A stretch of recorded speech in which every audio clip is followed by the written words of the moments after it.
जम्मू कश्मीर के लिए जब भी कोई फैसला लिया जाता है तो आम जनता की क्या राय है वो जानना बेहद ज़रूरी है। हाल ही में डिलिमिटेशन की रिपोर्ट पेश की गई है। अब आम जनता की क्या राय है, क्या विचार है इस डिलिमिटेशन रिपोर्ट पे, ये जानते हैं। मैं मकबूल मलिक, मैं जम्मू कश्मीर प्रविंस से हूँ और मागाम को जो इन्होंने डिलिमिटेशन कमीशन में 1967 तक वहाँ पे कॉन्स्टिट्यूंसी थी और उसको गैर कानूनी और गैर आइनी तौर पर ख़त्म कर दिया गया है।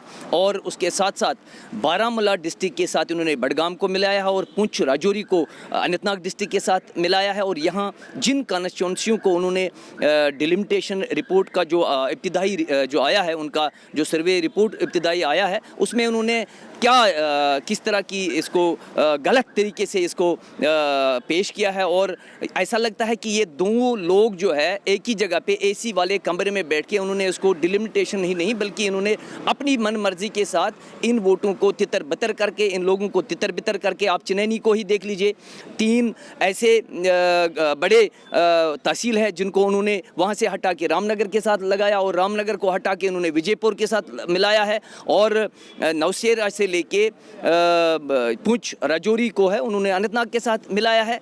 ये हम कतन बर्दाश्त नहीं करेंगे। और मागाम का जो जहाँ तक ताल्लुक है, बडगाम डिस्ट्रिक्ट की एक कॉन्स्टिट्यूंसी थी, बड़ी ज़बरदस्त कॉन्स्टिट्यूंसी थी और 1 लाख लोगों पे मुश्तमिल थी, उसको ख़त्म ही कर दिया और कुंजर बना दिया है। ठीक है, अगर इनको कुंजर ही बनाना था हमें कोई एतराज़ नहीं है, लेकिन जो कॉन्स्टिट्यूंसी पहले थी उसको ख़त्म कर दिया है तो ये काबिल कबूल नहीं है। हम इसके लिए बाज़ाब्ता सुप्रीम कोर्ट का दरवाज़ा खटखटाएंगे और कल ही अपने ऑब्जेक्शन जो है वो फाइल करेंगे।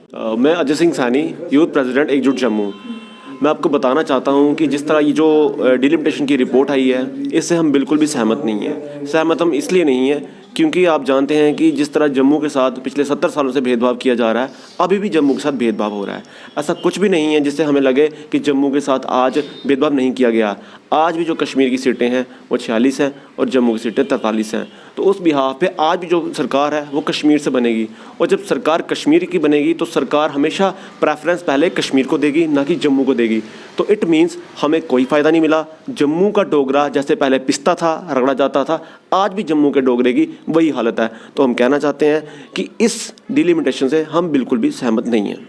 I am Deepmala, I am a teacher by profession.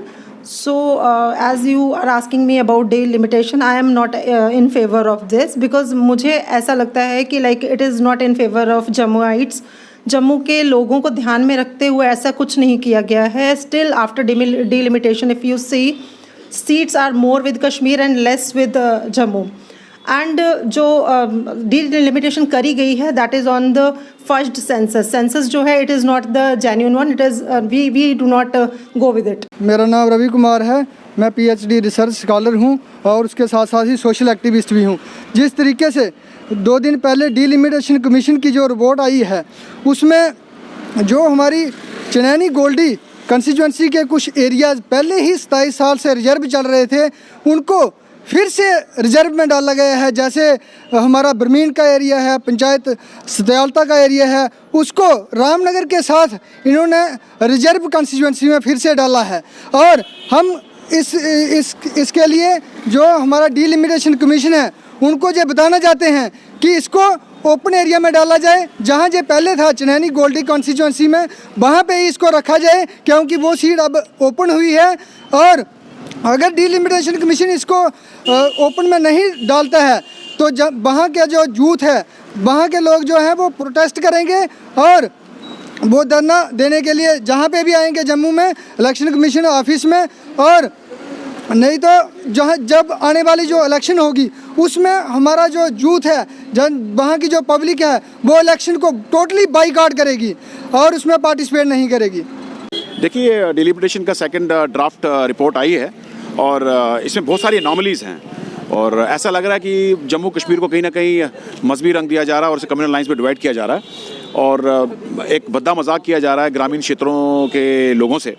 बहुत सारे केसेस हैं, अनेक केसेस ऐसे आए हैं जहाँ पर अब देखने को मिल रहा है कि एक हिस्सा एक पर्टिकुलर कॉन्स्टिट्यूंसी का है, उसको काट के दूसरी कॉन्स्टिट्यूंसी से जोड़ दिया है और उसका डिस्टेंस जो है 50-50 किलोमीटर से भी ज़्यादा, 100 किलोमीटर भी ज़्यादा है। तो जैसे एक रैशनलाइजेशन कॉन्स्टिट्यूंसी करनी चाहिए थी, वैसे तो हुई नहीं है, लेकिन ये एक ऐसा लग रहा है कि किसी सरकार जो है, जो प्रेजेंट सरकार है, उसने अपनी पॉलिटिकल एक्सपीडियंसी के लिए ये जो है एक्सरसाइज करवाई है और इसमें कोई दो राय नहीं होगी कि ये डिलिमिटेशन की एक्सरसाइज बीजेपी के दफ्तर में हुई है और ठप्पा जो लगाया है वो डिलिमिटेशन कमीशन ने लगाया है। तो ये आपने जाना कि लोगों की राय क्या है डीलिमिटेशन रिपोर्ट पे। क्या वाकई में ही जम्मू कश्मीर के लोगों के साथ भेदभाव किया गया है, जिस तरह से लगातार प्रदर्शन भी जो है कुछ पॉलिटिकल लीडर्स द्वारा किया जा रहा है। तो ये राय थी लोगों की, आपकी क्या राय है कमेंट बॉक्स में कमेंट जरूर करिएगा। जय Hind. For more updates, do subscribe our YouTube channel and don't forget to hit the bell notification icon. And if you are watching this video on Facebook, do follow our Facebook page.